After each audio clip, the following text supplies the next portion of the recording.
Pensamientos del día, miércoles 14 de mayo. Tener confianza. La confianza, bendito el hombre que confía en Dios. Hay que crecer en confianza. Esto significa mortificar en nosotros los diálogos inútiles con uno mismo y abrir el diálogo cada vez más íntimo y profundo con Dios, a quien confiamos lo que somos y lo que tenemos.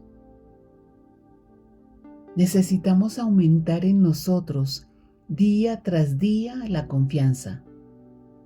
Además, ¿hay algo más inteligente que fiarse de Dios?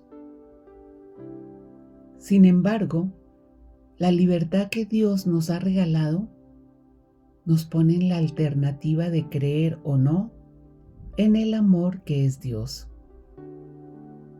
Alternativa absurda para quien tiene fe.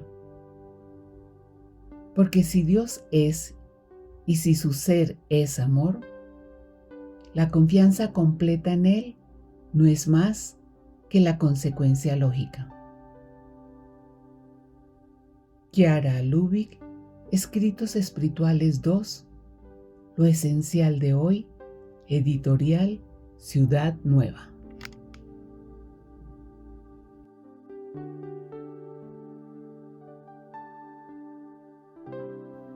Hola, si te ha gustado este video, danos like y suscríbete al canal para recibir notificaciones. Recuerda que es libre y gratuito sin ningún compromiso. Palabra de vida, mayo de 2025. Señor, tú lo sabes todo. Tú sabes que te quiero. Evangelio de San Juan, capítulo 21, versículo 17.